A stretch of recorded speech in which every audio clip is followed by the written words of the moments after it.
हो। तो चलिए बढ़ते हैं आगे और अब बात करेंगे कोविड-19 के चलते जो बच्चों की पढ़ाई है किस तरह से सफर कर रही है। हालांकि ऑनलाइन लेक्चर्स देने की पूरी कोशिश की जा रही है, पर जम्मू कश्मीर में इंटरनेट सेवाएं हाई स्पीड में नहीं है, जिसकी वजह से यहाँ के स्टूडेंट्स को परेशानियां हो रही हैं। उसके चलते प्रशासन की ओर से क्या कुछ कदम उठाए जा रहे हैं वो हम जानेंगे। पल्लवी जम्वाल मेरे साथ ज्वाइन कर चुकी हैं। जी पल्लवी, बताइएगा, स्मार्ट लाइब्रेरीज की बात हो रही है श्रीनगर में, तो उसको लेकर क्या जानकारी है? स्मार्ट लाइब्रेरीज जो है वहां पर बनने जा रही हैं। 2 स्मार्ट लाइब्रेरीज जो है वो प्रशासन द्वारा वहां बनाई जाएगी और साफ तौर पर अगर हम बात करें तो वहां के जो डीसी हैं डॉक्टर शाहिद इकबाल चौधरी, उन्होंने साफ तौर पर कहा है कि इससे जो बच्चे हैं उनको फायदा होगा। और इसी के साथ साथ अगर हम सीनियर सिटीजन की बात करते हैं तो जो सीनियर सिटीजन है वो भी इन लाइब्रेरीज में आकर पढ़ सकते हैं। और अगर हम बात करें अभी जैसे जम्मू कश्मीर में 2G सर्विसेज चल रही हैं, तो उसके चलते जो बच्चे हैं, स्पेशली वो बच्चे जो कॉम्पिटिटिव एग्जाम्स की तैयारी कर रहे हैं, तो उनको काफी दिक्कतों का सामना करना पड़ रहा था। तो अब ये जो लाइब्रेरीज बन रही हैं, जो कश्मीर में लाइब्रेरीज बन रही हैं, उसी के साथ अगर हम जम्मू में बात करें तो जम्मू के कठुआ में भी इसी तरीके की कुछ स्मार्ट लाइब्रेरीज देखने को मिलेंगी।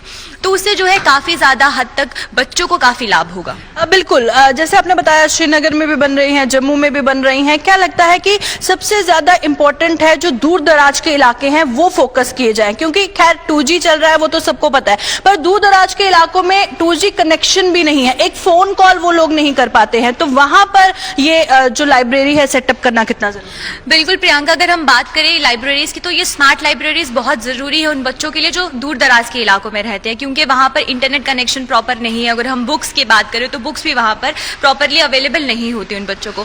तो यहाँ पर साफ तौर पर देखा जाएगा जो स्मार्ट लाइब्रेरीज बनाई जाएंगी वहां पर ई बुक्स के साथ साथ मैनुअल बुक्स तो होंगी ही, और साथ ही साथ जो प्रशासन उन्होंने कहा है कि कुछ आने वाले टाइम पे जो फर्दर प्लान्स है उसमें साफ तौर पर मोबाइल लाइब्रेरीज का जो है जो दूर दराज के इलाकों में है वहां मोबाइल लाइब्रेरीज की जो फैसिलिटी है वो उन बच्चों को दी जाएगी।